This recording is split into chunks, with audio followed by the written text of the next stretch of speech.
Assalamualaikum warahmatullahi wabarakatuh. Perkenalkan, nama saya Priscila Ratu Lalica dengan NIM 2501 1104525. Baiklah, pada kesempatan kali ini saya akan menjawab pertanyaan untuk tugas teori organisasi. Baiklah, pertanyaan pertama itu mengenai hambatan struktural dan budaya yang terjadi pada kasus ini. Hambatan strukturalnya itu terletak pada adanya prosedur kerja yang masih manual. Yang kedua itu kurangnya pemahaman masyarakat pada penggunaan teknologi. Dan yang terakhir, adanya pembangunan infrastruktur yang kurang optimal.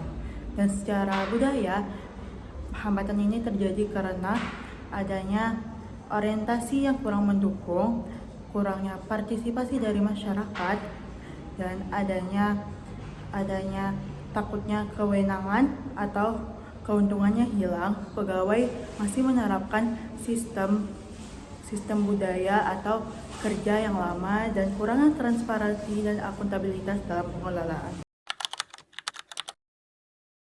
Baiklah, saya akan menjawab pertanyaan kedua, itu mengenai rekomendasi apa saja yang dapat diterapkan dalam kasus ini.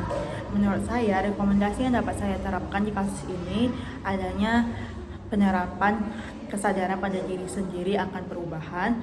Yang kedua itu melakukan sosialisasi dan komunikasi secara intensif. Yang ketiga itu adanya pelatihan dan pendampingan kepada masyarakat atau manusia yang melakukan pengelolaan. Dan yang ketiga itu melibatkan pegawai dalam melakukan perubahan, mendapatkan dukungan dari pimpinan. Yang selanjutnya itu dengan adanya sistem penghargaan dan sanksi yang diterapkan, serta melakukan monitoring dan evaluasi secara berkala.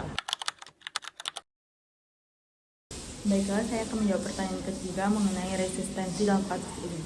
Resistensi dalam kasus ini ada 3 jenis, yaitu yang pertama, resistensi individual.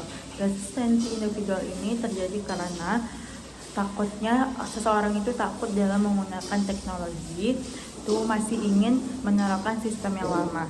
Solusi yang dapat ditawarkan dalam resistensi ini dengan melakukan pelatihan dan workshop kepada pegawai dan memberikan panduan dalam penggunaan teknologi. Selanjutnya itu ada resistensi kelompok. Resistensi kelompok ini terjadi karena adanya penerapan kerja tim yang diterapkan secara turun-temurun, yang membuat seseorang itu hanya berpihak dengan satu seseorang saja. Dan selain itu adanya pegawai yang menolak perubahan. Solusi yang dapat ditawarkan dari resistensi ini adalah dengan membentuk sebuah tim perubahan yang dapat mendukung adanya perubahan transformasi. Yang kedua itu dengan melakukan budaya atau dengan memberikan perwakilan dalam memberikan keputusan. Yang ketiga itu ada resistensi organisasi.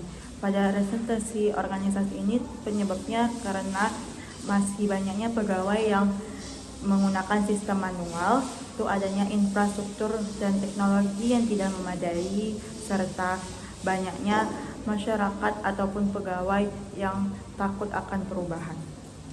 Solusi yang dapat ditawarkan dalam resistensi ini dengan melakukan penerapan kebijakan atau SOP yang memadai, menyediakan infrastruktur dan teknologi yang lebih optimal agar dapat dipergunakan, dan yang terakhir meningkatkan partisipasi pegawai dalam pengelolaan. Kesimpulan dari pembahasan saya ini bahwa keberhasilan dalam perubahan itu dilihat dari adanya dukungan, kolaborasi, dan keterlibatan pemerintah dalam melakukan perubahan, serta adanya komunikasi yang intensif. Dengan adanya hal-hal ini dapat mendorong perubahan yang lebih baik. Terima kasih. Wassalamualaikum warahmatullahi wabarakatuh.